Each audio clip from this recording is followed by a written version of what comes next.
என்னப்பனல்லவா என் தாயுமல்லவா என்னப்பனல்லவா என் தாயுமல்லவா பொன்னப்பனல்லவா பொன்னம்பலத்தவா பொன்னப்பனல்லவா பொன்னம்பலத்தவா.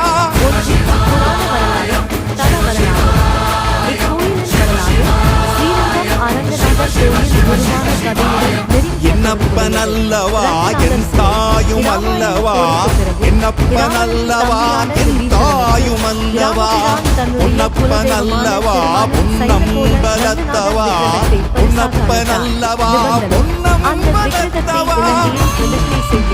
ஒரு நிபந்தனை விதித்தார். அதாவது அந்த விக்கிரகத்தை தரையில் வைத்துவிட்டால் மீண்டும் எடுக்க முடியாது, அது அங்கேயே நிலைத்துவிடும். விநாயகரின் திருவிளையாடல். இலங்கைக்கு செல்லும் வழியில் விபீஷணன் காவிரியில் நீராட. அப்போது ஒரு சிறுவன் வடிவில் விநாயகர் அங்கு தோன்றினார். விபீஷணன் அந்தச் சிறுவனிடம் விக்கிரகத்தை கொடுத்து கீழே வைத்துவிட வேண்டாம் என்று சொல்லிவிட்டு நீராடச் சென்றார். விக்கிரகம் தரையில் வைத்தல். விநாயகர் சிறிது நேரம் பார்த்திருந்து ரங்கநாதரின் திருவுளப்படி அந்த விக்கிரகத்தை பூமியில் வைத்துவிட்டு அருகில் இருந்த மலை மீது ஏறி அமர்ந்து கொண்டார். விபீஷணனின் கோபம். குளித்துவிட்டு வந்த விபீஷணன் விக்கிரகம் தரையில் இருப்பதைக் கண்டு அதிர்ச்சியடைந்தார். அதை எடுக்க முயன்றும் முடியவில்லை. சிறுவனைத் தேடி அவன் மலை உச்சியில் அமர்ந்திருப்பதைக் கண்டார்.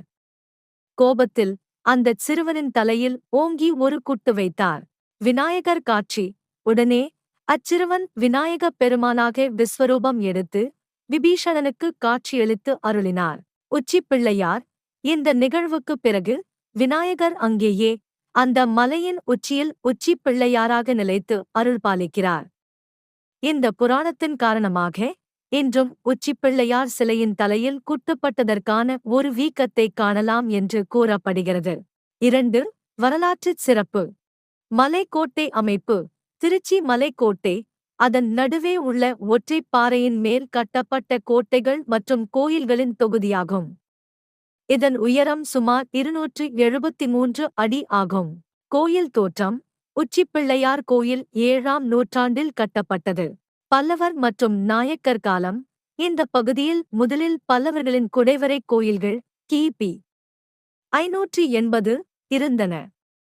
பிற்காலத்தில் விஜயநகரப் பேரரசர்களும் குறிப்பாக மதுரை நாயக்கர்களும் இந்த கோட்டையை பாதுகாப்பு கோட்டையாகவும் நிர்வாக மையமாகவும் பயன்படுத்தி பல திருப்பணிகள் மற்றும் கட்டுமானங்களைச் செய்துள்ளனர். திருச்சி அவர்களின் தலைநகரமாகவும்